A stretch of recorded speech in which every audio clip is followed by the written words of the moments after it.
Sitten teatteriin.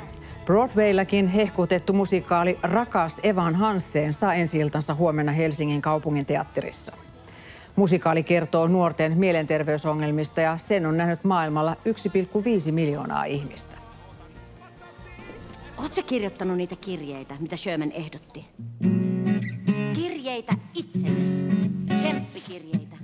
Hei. Ahdistuksesta ja masennuksesta kärsivä lukiolaispoika Evan Hansen alkaa kirjoittaa terapeuttinsa ehdotuksesta kirjeitä itselleen.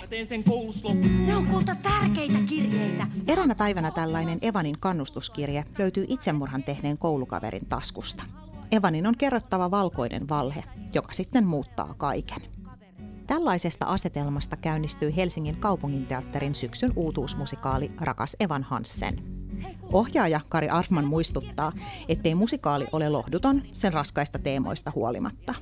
Tässä on kuitenkin keskiössä mun mielestä toivo ja se koskettavuus tulee siitä toivosta. Että vaikeassakin tilanteessa meidän on niin kuin pakko uskoa parempaa. Meidän täytyy astua valoon, nähdä aurinko, nähdä taivas. Parikymppiset Petja Pulkkinen ja Julius Suominen vuorottelevat musikaalin pääroolissa. Kumpikin kertoo löytäneensä tulkintaan kaikupohjaa omista teinivuosistaan. Silloin yrittää sopeutua muottiin ja muuntaa jotenkin itseään, eikä ei ole niin helppoa niin kuin hyväksyä niin kuin omia piirteitään ja luottaa itsensä, hei että mä oon hyvä tällaisena kuin oon. Ja sitten jotenkin tässäkin näkyy, että miten niin kuin kokonaisvaltaista nuoruus on sille nuorelle. Että tavallisetkin asiat on niin kuin maailman suurimpia asioita.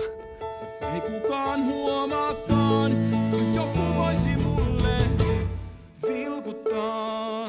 Moni entinen teini tietää, että tunteiden mittakaava tasoittuu kyllä ajan myötä, eikä matkan varrella tarvitse jäädä yksin. Se äiti kuitenkin tukee ja kertookin siitä, että surut suuret kun on, ne pieniksi teen. Että se on vähän niin kuin äidin tehtävä tasoittaa vähän sitä maailmaa lapselle. Mä oon ylpeä susta jo nyt. Ai, no kiva.